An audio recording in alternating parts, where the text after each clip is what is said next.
G'day and welcome to the Australia Institute's Economics of a Pandemic webinar series. My name's Ebony Bennett. I'm the Deputy Director at the Australia Institute, and thank you all so much for coming along today.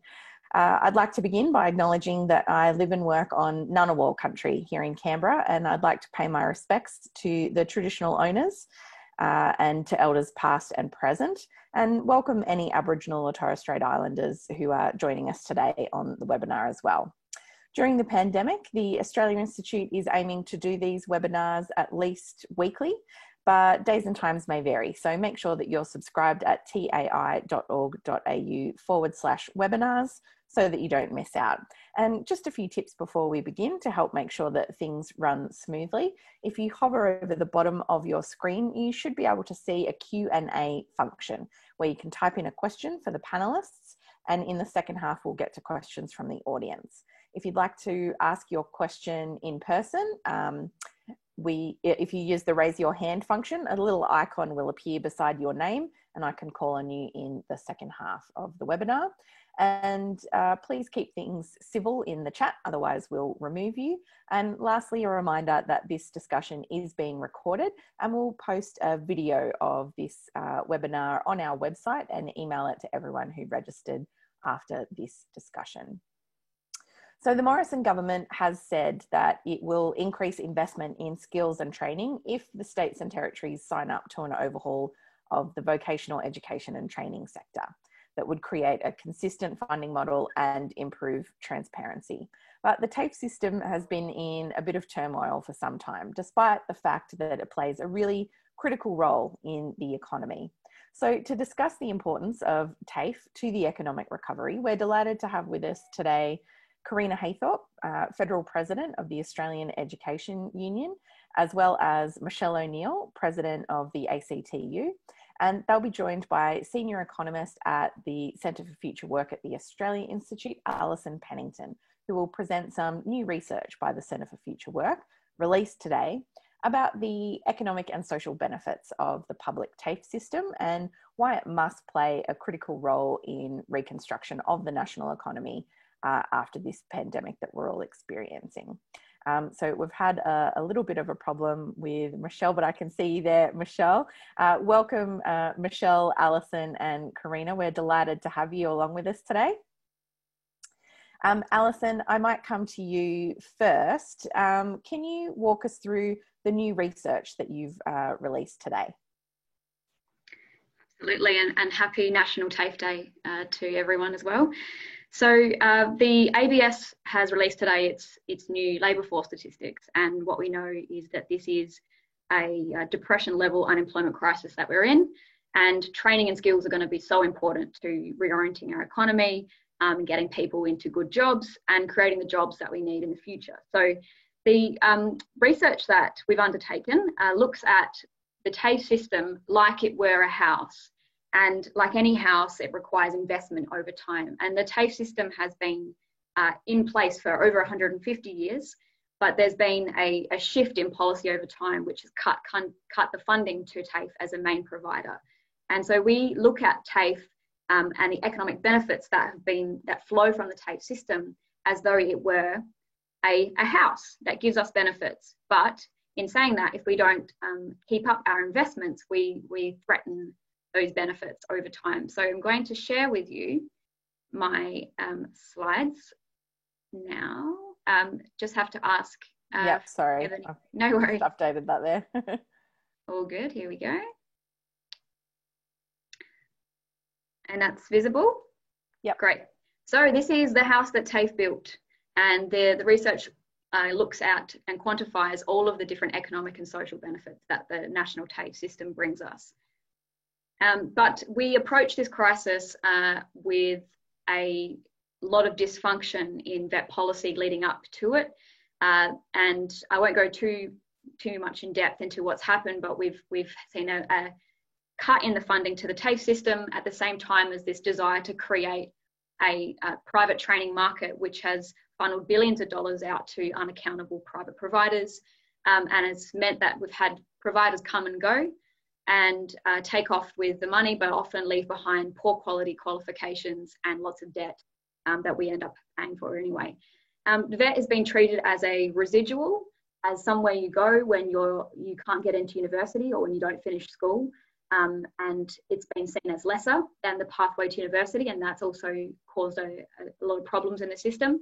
And we've seen a massive collapse in enrolments, so over 400,000 less enrolments since 2015. So it's only in the last few years. Now we have employers, constantly raising their arms up and saying we have a serious shortage of technical and trade skills that we had before this crisis hit. So we're going to find it hard to rebuild our industries on the other side without it. And certainly will be harder without apprentices. And our research with the Mitchell Institute has found that there will be 330,000 less apprentices in training by 2023 due to the impact of this crisis.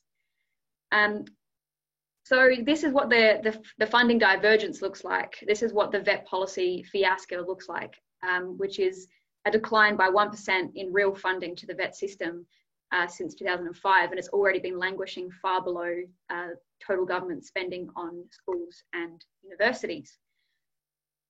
One other aspect to think about as we head into this crisis is that we've had an explosion in very small firms which can't afford to invest in the skills and innovation and capital that's required to be able to expand your workforce. So we've seen over 200,000 micro firms created in the last 15 years, and then we've lost all those medium and large employing firms that are more likely to invest in skills. So it's part of this picture of the decline in those kinds of businesses that can actually afford to invest in skills. That's part of the reason why we have to invest in a stable and high quality integrated vet system and rebuild that system on the basis that vet be the anchor of it. So this research quantifies, it takes a multi-dimensional approach at quantifying all the different economic benefits of TAFE, because this period we're in now has been an aberration. That house that TAFE built is still there, and despite underfunding, we find that it generates a massive ongoing dividend to the Australian economy. The three main streams of economic benefits that we look into are looking at TAFE like an industry, which employs 30,000 people, but then has major other more employment impacts because there are people in the supply chain who work in businesses that supply TAFE. People who leave TAFE, they leave with a high level of skill and employability, and they move into the workforce and get higher earnings, and businesses also benefit from those skilled workers. And because TAFE makes people more employable, it means that they're healthier. And so we find that there's significant reductions in fiscal expenditures on welfare and healthcare because of TAFE too. So over 6 billion is created in the economic activity of TAFE by itself, as it were an industry in itself. So that is comprised of 3 billion of value added of GDP, but an additional 1.6 billion from all of the purchases and inputs of all of the different sectors that supply to the TAFE supply chain. So we identify across 113 different sectors that primarily those sectors that supply the most to the TAFE system are property, administration, computer and technical services, and transportation. But then all of the people who work in the TAFE system, as well as all the people who work in jobs supplying the TAFE system, they go off into the economy and they spend money. And we estimate that 1.5 billion in extra downstream incremental consumer spending is created by TAFE. So it's clear that TAFE is a growth-inducing sector within its own right. And this is what the jobs generating impacts look like. So we've got 8,000 indirect jobs from supplying businesses, but then those downstream jobs add another 10,000. So it's almost 50,000 jobs that the TAFE system is supporting right now. We identified that TAFE grads enter the labour force with better employment prospects and better skills than those who don't have vet qualifications. So if you have a TAFE qualification, you earn 39% more than those who don't. And it's almost $20,000 more in your back pocket each year. And the total annual benefit for all the TAFE educated workforce is 49 billion. And then the business benefits from those superior TAFE skilled productive workforce too. And we estimate that the productivity benefits in higher profits to businesses at 35.6 billion. Governments, of course, do better too, because more people earning more means they pay more tax. 25 billion is what we estimate is what governments get back into their coffers through the TAFE system every year. And that's over 4 times more than the actual costs of the TAFE system itself. So because the workforce, the TAFE workforce has higher skills and is more likely to be employed, that means that they are more likely to not be receiving unemployment benefits, and they're more likely to be healthier. So we estimate that governments save 1.5 billion every year by through the TAFE system. But of course, it's not just about economic benefits, right? There's the very wide and important social benefits to quality vocational education, and TAFE is unparalleled and leads in this regard. It performs much better than private providers in giving their graduates stronger socialisation outcomes, in that they consistently identify at a higher rate compared to those of private providers that they're more confident with their skills, they feel like they're better communicators, they made friends while they were studying, and they are much more likely to identify as leaders in their community. TAFE also is extending to parts of the country that aren't well served by the private training market, because it's not profitable to extend quality vocational education, some of it very capital intensive in some sections, to regional areas. TAFE students are more likely to be low income, they're more likely to be Aboriginal and have a disability. The costs, though, are very modest, right? We find that it's only $5.7 billion per year. That's what it cost in 2018, and that represents only 0.3% of GDP. We calculate cost across a range of 5 different categories, and it covers everything from government funding to the costs that students pay in their fees, as well as employer supports. And so that's the summary of our total impact. That's the direct activity of TAFE as we're a producer, the higher earnings of TAFE graduates, and the higher productivity they generate, and the savings to government. And we estimate that total benefit, annual benefit, that flows every year because of the historic investment in the TAFE system at 92.5 billion every year. But of course, maintaining that enormous benefit flow really depends on rebuilding and reconstituting the TAFE system. And this crisis is obviously an important time to be having this conversation and positioning TAFE to best take on this challenge. That the benefits that flow from TAFE investment are 16 times greater than the maintenance costs, the cost that we pay now for the TAFE system. And that system is crumbling because it's been neglected and because of policy vandalism. So we have to act quickly and reinstate the critical role that TAFE is playing in the VET system. Some of the recommendations that are offered in the report released today are to rebuild a VET system that is anchored by a public funded TAFE. We have to expand funding to the VET system, and we propose lifting TAFE funding to a minimum of 70% of all VET funding. Or create better and long sustainable industry policy that puts TAFE as a central stakeholder in rebuilding current and future industries. We have to reverse the fee distortions, which provide,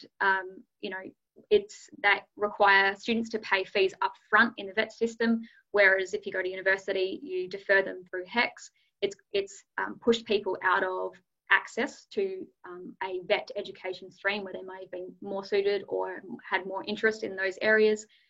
And we ask for urgent action on youth unemployment with the introduction of at least 300,000 free positions in the TAFE system nationally, which we cost at $2 billion a year, and the introduction of a 50% wage subsidy for 100,000 new apprenticeships. That's not the ones that are on the books now, but the creation of 100,000 public apprenticeships, and we cost that at $2.5 billion per year. I would encourage everyone to check out the report. These are just some of the key recommendations we've made, and I'll leave it there. Thank you very much, Alison. We might come next to you, Karina Haythorpe, if that's all right. What's your response to that? Thanks very much, Ebony, and happy National TAFE Day, everyone. Firstly, I'd like to acknowledge that I'm meeting here on the lands of the Kaurna people, the beautiful Adelaide Plains, and pay my respects to the elders past, present and emerging of this country, and also pay my respects to the elders of the country on which you're joining this webinar from. It always was and always will be Aboriginal land. Thanks, Alison, for your presentation, and thanks, Michelle, for joining this panel. The AU welcomes this report because it validates the critical role that TAFE plays with respect to the economy, but also its social purpose in providing a high quality vocational education for all students, and particularly those in rural, regional and remote locations, students at risk and those from a disadvantaged background. It also highlights the fact that despite years of significant funding pressure and policy failure, the TAFE system plays a huge and fundamentally important role in the Australian economy, with that contribution of an estimated $92.5 billion each year. And it demonstrates TAFE's significant contribution to the economic prosperity, but also warns that failure to invest in the vocational education sector, and in particular TAFE, actually risks sacrificing one of the primary sources of economic growth, prosperity and indeed equity for Australia. Look, we know that TAFE has been beset by serious policy failings driven by governments who've focused on marketisation, contestability of funding, shifting funding to private providers and student loans, all policy settings which have been detrimental to the vibrant TAFE system and which have had a devastating impact on staffing and students, with courses and campuses closing across the nation. We've seen a decline in TAFE student numbers of around 25% since 2012, and at the same time a massive cut in vocational education training funding of around $3 billion. Vet fee help did unprecedented damage to Australia's vocational education system, with qualifications being devalued, students being ripped off and cheated by unscrupulous for-profit private providers who made enormous profits and simply trashed the reputation of vocational education in Australia. So this almost complete surrender of VocEd to the market has not only resulted in a massive decline of TAFE as the preeminent provider, but it's resulted in less people undertaking and completing vocational study. And I think that's a real wake-up call for us. With the pandemic impacting deeply on the economy and on people's employment in particular, now is the time to focus on TAFE, and I think this report clearly sets that out. You know, we know for many of our students, their families, their friends, they're part of the growing statistic of unemployment, and they are looking for that next step in terms of what they might do with their careers, you know, to secure their well-being and their financial security. So vocational education is going to be critically important to support the millions of workers who've lost their jobs currently or who are likely to do so in the near future. And our significant concern is that while the Morrison government has a lot to say about skills and VET, they simply fail to recognise the important role that TAFE has in rebuilding the economy, in providing vocational education for thousands and thousands of Australians. There was no mention of TAFE in the federal budget last year, and there's been no significant recognition of TAFE in the government's COVID response. Once again, the Interim Productivity Commission's report recently was also gravely concerning, as it focuses on favouring private providers, increasing contestability, student loans and vouchers, and really fundamentally fails to ensure TAFE's future as the public provider of vocational education. And I think that's a clear indication of further policy and funding vandalism for TAFE. Importantly, this report highlights the fact that the VET sector requires urgent rebuilding to ensure that it can support new skills acquisition, job creation and opportunity, including for those people who've been hardest hit by the crisis, and that there's an urgent need, I think this is a really important recommendation, an urgent need for a comprehensive public-led reconstruction program that invests in the skills and vocational education of workers and young people. And that's very, very welcome news for our members because they see firsthand the impacts of these cuts. A 40% decline in TAFE institutes nationally, staff reductions with increased workloads, a loss of investment in infrastructure such as state-of-the-art facilities and up-to-date IT and technical and admin equipment. And indeed, if we're looking at the social purpose, that strong social purpose, TAFE as a public good, the impact of closures in particular is felt very deeply in rural, regional and remote locations where that provision of vocation is just so critically important for the local community. And as Alison has mentioned, is much less likely to be provided by private providers because they tend to prefer the cheap, make a quick profit scenario.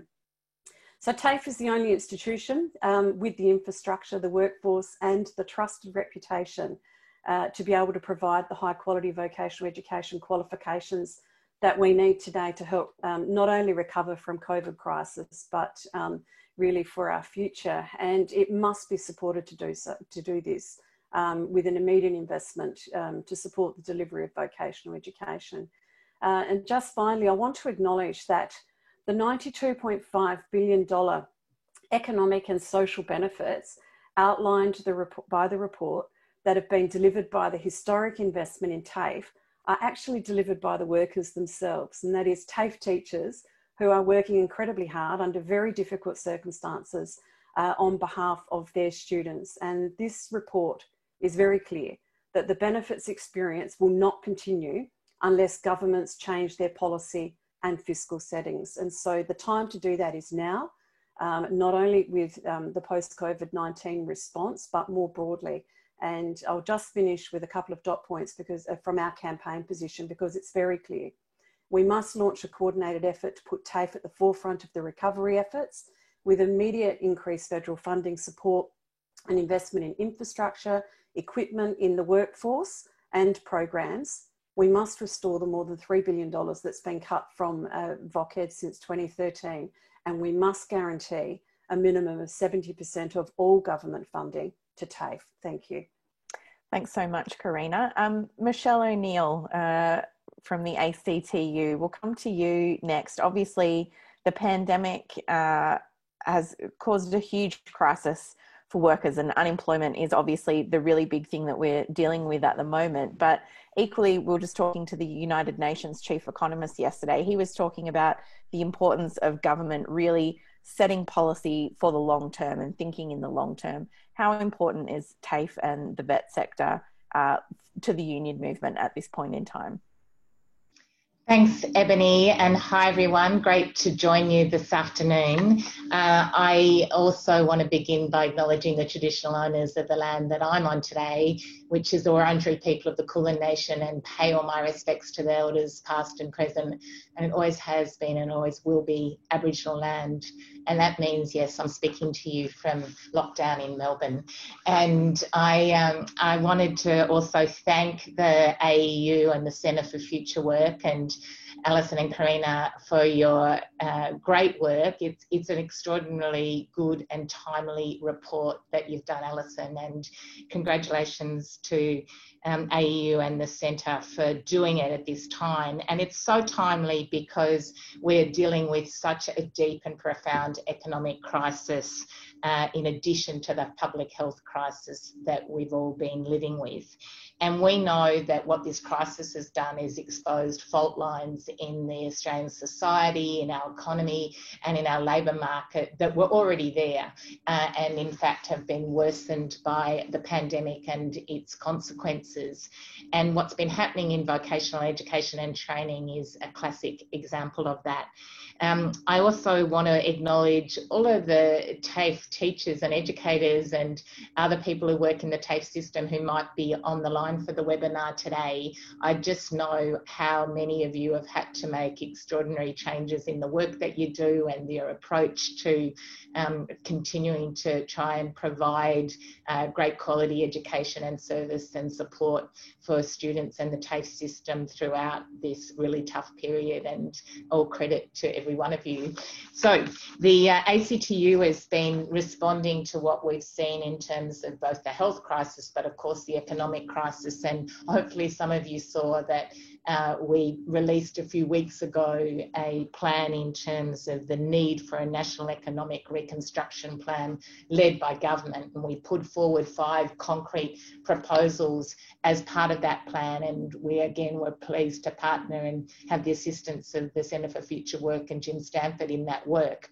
But one of the key 5 practical proposals we've put there is about what needs to happen in the education and training system. So I want to touch on that. But before I do, I also want to say that, you know, we know that in the union movement, that TAFE is really central to recovery, that it's about the importance of having a dynamic, well-funded public vocational education system is critical in terms of our education outcomes, how accessible education and training is to people, making sure that it's not just something that's available for those that are the rich, really. Like, let's get to the bottom of this. It is about making sure that whoever you are, whatever your income levels you are, wherever you live in the country, whatever language you speak, whatever your background or the income levels of your parents, that you should be able to have accessible, good quality public education. And we know that and support that, but that's now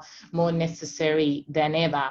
And of course, TAFE has that great reputation of providing that over decades here in Australia, and a global reputation of being such a fine example of high quality public education that's accessible. But of course, what we've seen is, as it's been explained so well by Alison and Karina, is that it's been decimated and attacked by successive approaches, and particularly over the period of time of this government, where the damage has been deep. And it's really come out of an obsession with the marketisation of vocational education and training, that somehow there's something that is going to improve the system that is about inserting for-profit providers, or as I like to say, dodgy providers, into, that's a technical term, into what was a great high-quality public service. So we know that we've seen the loss of 10,000 jobs in the sector. We've seen $3 billion in cuts just over the life of this government, expenditure cut in the ways that you've already heard, billions of dollars literally lost out of this funding, and the number of TAFEs that exist around the country reduced. And of course that impacts again on who's accessible. I think it's fallen from 57 to 35 in a period of about 15 years, the figures I've got, and alongside that the loss of apprenticeships and traineeships, and reduction in the classes that are available, the courses that are available, increased class sizes, lack of equipment and upgrading of the resources. All of that's meant that TAFE's been badly attacked. So we've got a plan about turning that around. And we, as I said, see this as critical to what needs to happen in terms of the recovery of our economy and our society post-COVID, or even as we're continuing to go through COVID. We just know that even today's unemployment figures, 7.5% unemployment, technically unemployed. We know, in fact, the real figure is more than double that. Even the government is admitting that the unemployment formal rate will be 10% by the end of the year. Many more people are underemployed and many falling out of the labour market. So our plan is about training for reconstruction, and the measures that we're proposing as part of that is that the Commonwealth Government would sponsor a new nationwide free TAFE program, similar to some of the ones that have been operating in Victoria and Queensland, and they would be providing up to 150,000 free TAFE spots a year. I see that this proposal that you've got there is increasing on that, and I'm very happy to see that as well, Alison. I think the idea of how we put in place an accessible and free TAFE courses and spots available is a really critical part of what we should all be fighting for. This, of course, would underpin under our program 10,000 ongoing jobs in the TAFE system.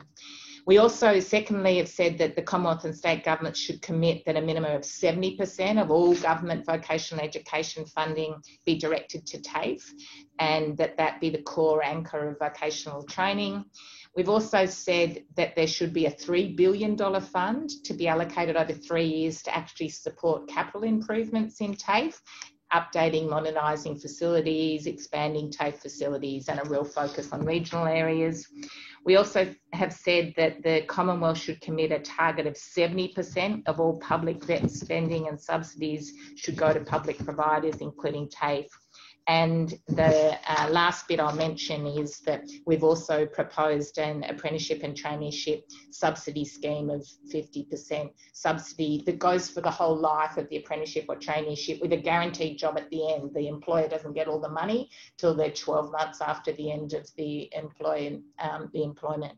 All of that would make a big difference, and we do think investment in TAFE and in high quality accessible public education is critical to repairing our education system, but also our economy. And I like to describe it like this, you know, when you put money into TAFE, you've got this sort of triple whammy impact. You have the impact of, for example, if you're putting money into the infrastructure, upgrading, building new TAFE, improving it, then you get the construction jobs, and if you get your procurement right, the manufacturing jobs in getting the infrastructure improved. Secondly, of course, what you do is create jobs for the educators, the trainers, the people who work in the TAFE system themselves, the administrators, the cleaners, and all the ancillary jobs that go around a TAFE.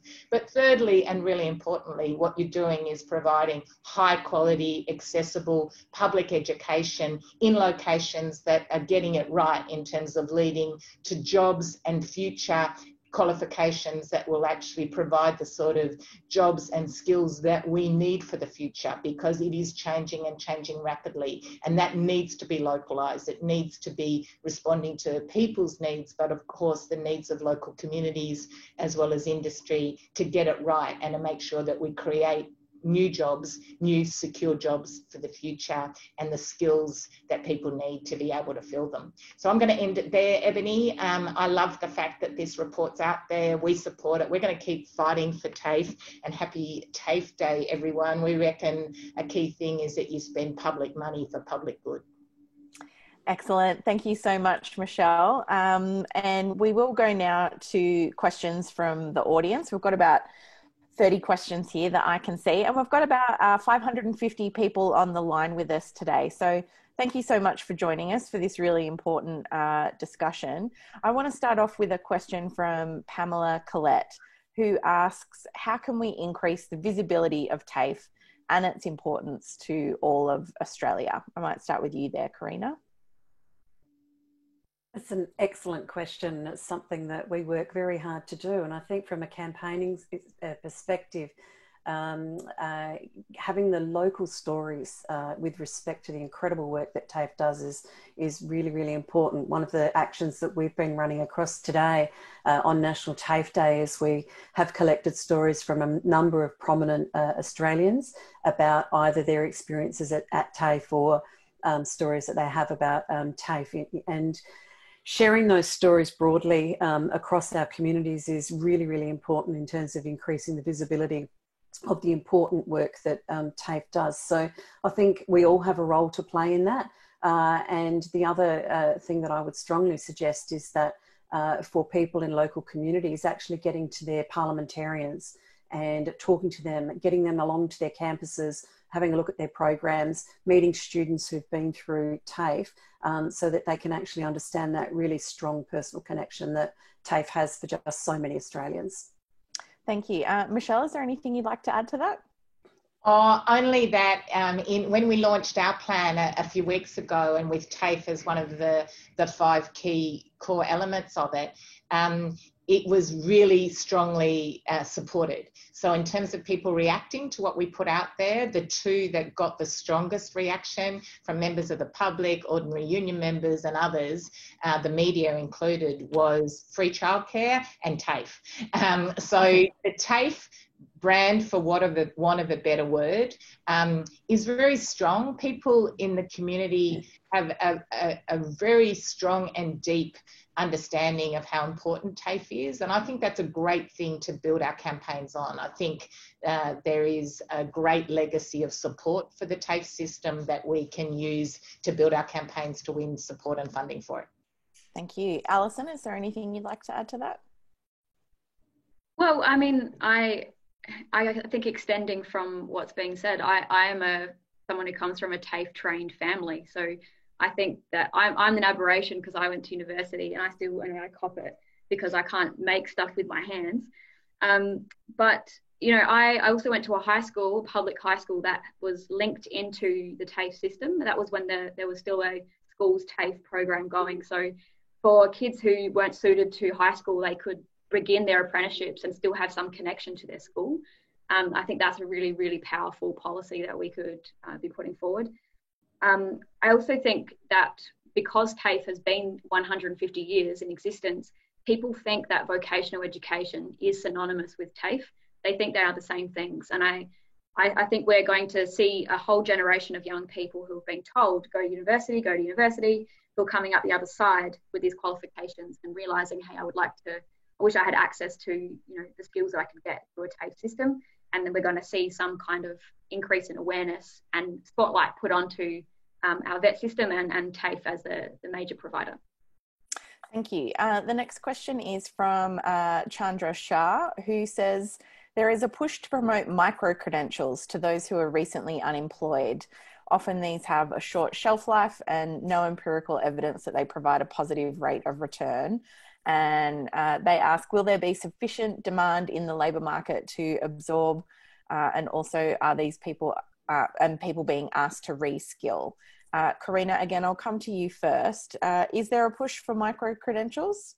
There certainly is, and there's a push in terms of government policy towards micro-credentials as well. If you have a look at the recent announcements around Job Trainer, admittedly there's not a lot of information in the public domain yet about that, but it looks largely focused on micro-credentials, and from our perspective, they're often devised and conducted without the context of a larger qualification, and we don't believe that they lead to long-term improvements necessarily in people's prospects for decent work.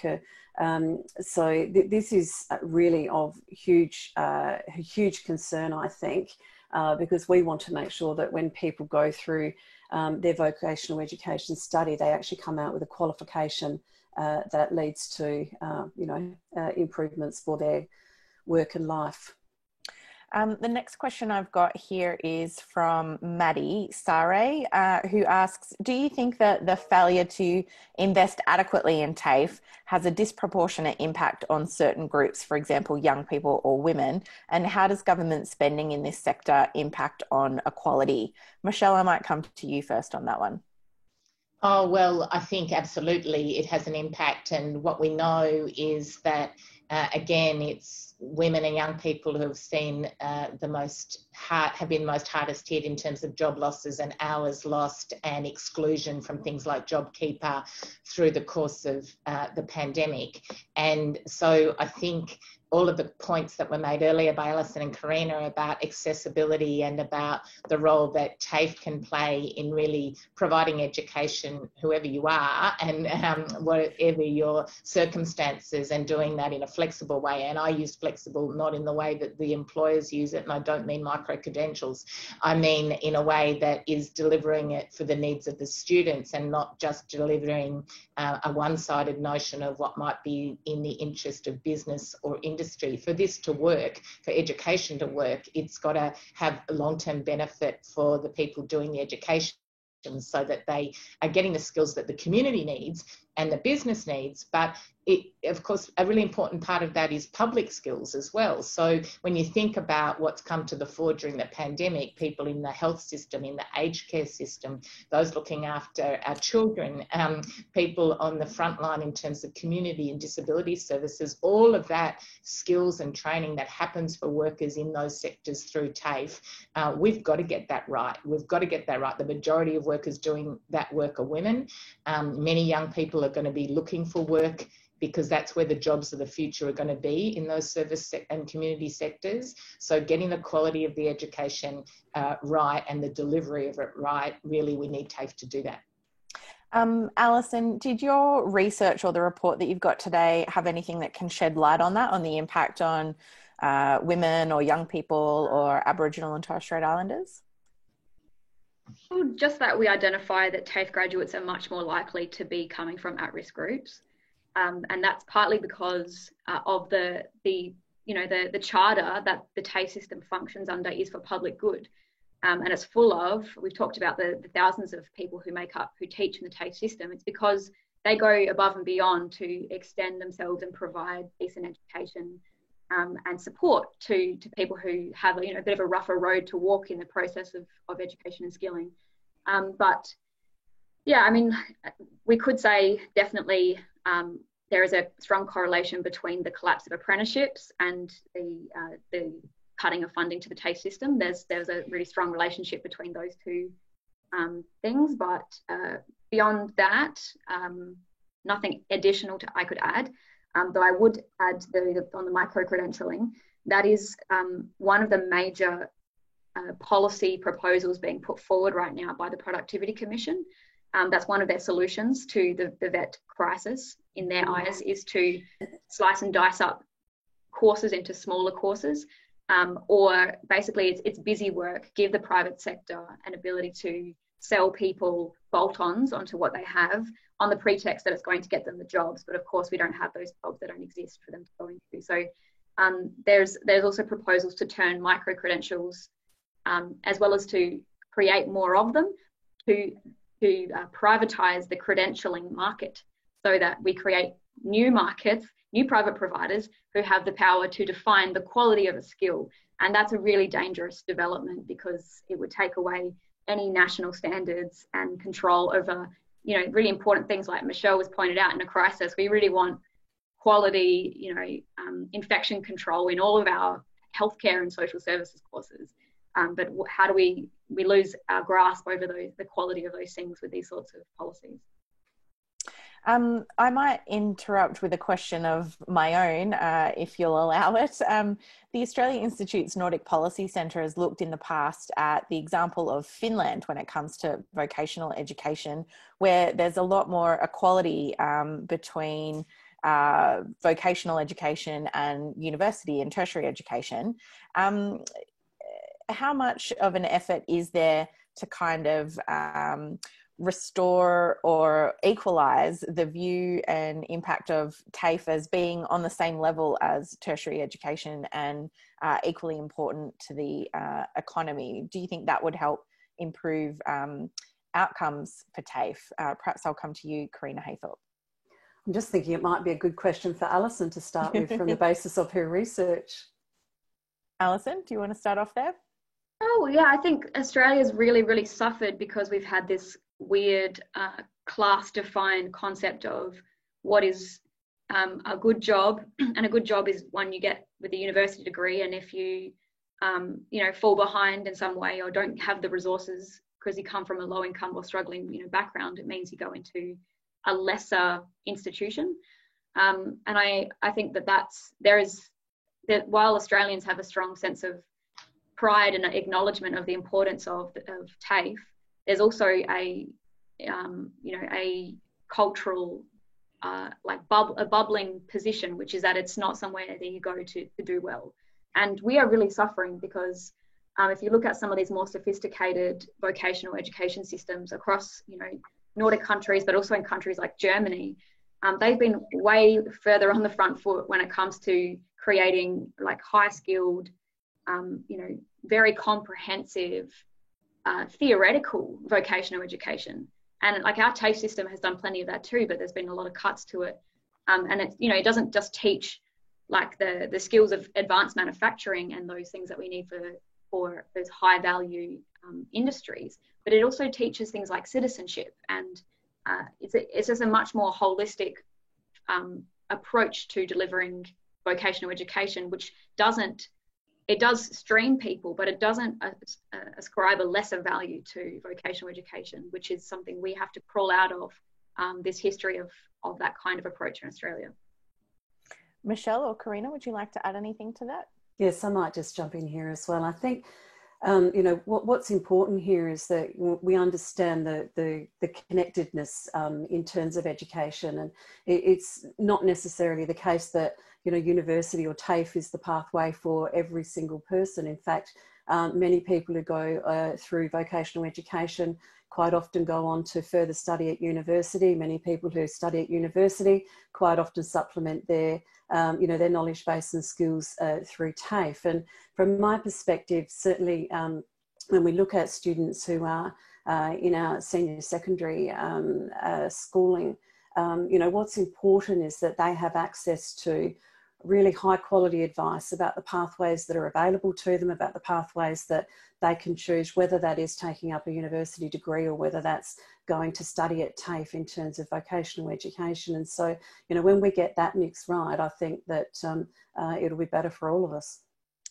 Thank you. The next question, I'm going to exercise my prerogative as host because it relates to where I grew up. So Liz Folkard asks or says, I've been involved in Vincennia High School in the Gilmore Electorate of New South Wales, where we had huge success with pre-apprentice course in partnership with Bomaderry TAFE. Up until this was defunded, which had a huge impact on students and also saw the gutting of Bomaderry TAFE, and asks how schemes like this one could be restored as part of the economic recovery and reinvestment in TAFE. Alison, earlier you did pick up on that link that we used to have between high schools and TAFE. Has that diminished overall? Is that a big trend that we've seen? Yeah, because Australia's moved more and more in this direction of a hyper-individualist, dog-eat-dog labour market where everyone is out for themselves. And in the past, we used to use public money to invest in all of the bridges in between different stages of your life or different parts of, you know, whether it was your schooling or the area that you came from, the type of, you know, resources or lack of resources you had. So I think TAFE is just such a brilliant institution in the role that it has played historically. Isn't, as Karina said, it's not just providing those skills up front, but it's providing, it holds people, it gives them a sense of community, and it brings them in and engages them in education, which is empowering and important, but also skilling, which helps them to engage in employment and access to people in their community, and so they can build relationships with people. So I think that example you used of a sort of a pre-apprenticeship type of engagement sounds like a brilliant example of that kind of bridging function that TAFE can play. And we should be, especially in a time of such great upheaval and huge transition, there are millions of people, predominantly youth, who are going to need these sorts of bridging functions to be there for them, to capture and to hold them. And I think we should be expanding it. Michelle or Karina, would you like to add anything to that? I think Ali's nailed it there, really. I just think that the connection of every level of our education system in terms of it being well-funded public education leading to whether it's vocational education and training in TAFE or in fact higher education, making sure that it's as smooth and connected and accessible and not driven by either how much you have to pay in terms of your own wealth or class, or driven by the providers looking to make profit out of what should be something that is not in any way driven by profit, but driven by what the needs of our people and communities and economy is and society is the way through. So the clearer and smoother those connections, and the more open they are and less limited they are in terms of how much money you have and who's making money out of you, the better. Thank you, and a shout out to Unions Shoalhaven and particularly to Bomaderry TAFE. My brother qualified as a chef and a mechanic there, so props to Bomo TAFE. The next question, it's another one from Chandra. Chandra's hitting it out of the park with questions today. Asks how many lessons need to be learnt to understand that the privatisation of public services does not work? Potentially that's a rhetorical question, but we might want to chime in. I mean, privatisation obviously has had a huge impact on this sector and on TAFE in particular. Alison, did you want to talk about anything from your research to kick us off?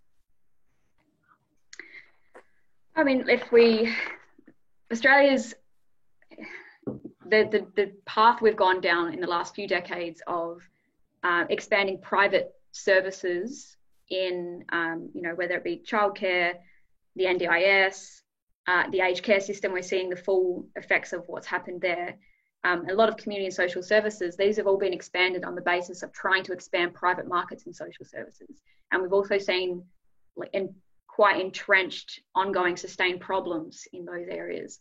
I would say vocational education is one spectacularly, and horridly spectacular example of the failures of when we give a small number of private interests the ability to control the outcomes of essentially millions of people. What's happened to the vet training system is doing damage not just to those people who go through it and get spat out, but it actually, the damage rolls on for many, many, many years. It affects all of us. So some of the key ways I think that the private provision model in vet, it fails, is because if you look at even pre-crisis, there were a lot of employers who were saying we lack trades and skills, trade skills. We lack trade occupations. People aren't being produced in the current vet system. That we don't have enough, panel beaters or, we saw an email from an employer the other day who was pulling their hair out trying to find someone who could clean pools, commercial pools. It's a very specified skill set. But if we wait for a private market or a private provider to give it, then what happens to that business? It collapses. So it's just far too important. Skills are just far too important. Education is far too important to be entrusted into the hands of people who are mostly interested in, driving down the wages of people delivering education and making a cut for themselves. That's the other key reasons why it doesn't work is low population centres. Private providers won't go out to places that have, regional populations. Capital intensive courses, they're not going to spend extra into the things to train up people in things that are really important for all of us. And that goes hand in hand with course numbers. If you don't have enough people to take a course, it's more likely to be cut. Whereas TAFE is still running capital intensive courses with low enrolment numbers because we don't need 20,000 panel beaters, but we do need a couple hundred. So I think it's just an example of how private provision doesn't work in the delivery of something so important. Karina or Michelle, is there anything you'd like to add to that on that debate about privatisation? TAFE is a public good, and until governments understand that and fund it accordingly, we're not going to resolve this situation. Privatisation has failed. It's been a failed policy setting of many political parties over the past many years, but the deep impact has been felt by our members in TAFE itself in terms of loss of jobs, in terms of hugely increased workloads. We conducted a State of TAFE survey just recently. We had a huge response from our membership, and it clearly indicated, the impact of funding cuts, the shift to funding to private providers clearly indicated the impact that's happening on the TAFE workforce. And these are the people that are delivering, high quality vocational education for our students, and they must be backed by governments. And so until governments actually change their policy settings on this issue, we're going to continue to campaign. Can I just give an example of what Ali was talking about? Last year I went down to Portland in regional Victoria to speak to some workers, and they were telling me about that one of the things that had happened in their community was there'd been the building of a whole lot of new wind farms. So there was an explosion in wind farms, and once they're built, there is in fact not a lot of jobs that go around wind farms. But one of the things I discovered was that one of the jobs that is there is in fact spray painting. So you've got to regularly, as part of the maintenance and upkeep of them, spray paint the towers, the turbines. And there was no provision of anyone able to educate and provide qualifications for spray painters anywhere in that region. And the only private provider that had used to do it had shut up shop and stopped doing it. So here was this great story of renewable energy, new industry, a future that was important in terms of everything we need to see changing around the type of jobs that are created. And here there was nobody providing a critical skill set that was necessary to get people trained up, local young people to do those jobs. And they were bringing in visa workers, short-term exploited visa workers, to do the spray painting because there was nobody getting spray painting qualifications. So classic story that backs up Alison's point. Privatisation is not going to think about, that means that we don't think about both what's needed today, but also what's needed in the future in terms of the sort of skills and jobs. Well, thank you, Michelle, Alison, and Karina. We're going to have to wrap it up there. And thank you so much for joining us today, everyone. I hope that's been really informative for you, as it was for me. And I'm sorry that we couldn't get to everyone's questions. We always run out of time at these things. But thank you again, Michelle O'Neill, Karina Haythorpe, and Alison Pennington for your time today. And please, those at home, join us over the next few weeks for more exciting webinars. Next week on Wednesday, August the 19th, at 1 p.m, we're going to be talking to 3 ICU specialists, people on the front lines, about how they're coping with the COVID-19 pandemic. And there'll be one specialist joining us from Dallas, Texas, which is a hotspot for COVID at the moment. So that will be one not to miss. The following day, Thursday, August the 20th at 4 o'clock, we'll be talking to the head of Norway's EV Association about how to electrify our roads and bring electric transport to Australia, and the policy lessons there. And on Wednesday, the 2nd of September, we'll be talking to former president of Timor-Leste and former Attorney General of the ACT, Jose Ramos-Horta and Bernard Collaery, about East Timor oil and secret prosecutions. Those are all ones not to miss. And if you head to our website at tai.org.au/webinars, you should be able to register for all those upcoming webinars. And also make sure that you're subscribed to our podcast, Follow the Money. You can find that on iTunes or wherever you normally listen to podcasts. You'll hear audio from today's webinar, as well as yesterday's discussion with the UN Chief Economist, Elliot Harris. And also earlier this week, part 1 of a 2-part series on the gas industry in Australia, and in particular Santos's Narrabri project, which probably won't deliver the jobs or economic benefits that have been promised. And lastly, thanks again for joining us today. We really appreciate you supporting all our Economics of a Pandemic webinar series. And please stay 1.5 meters away, wear a mask if you can, stay home if you can, keep washing those hands, and stay safe out there, everyone. Thanks again for joining us, and we hope to see you next week. Bye, everyone.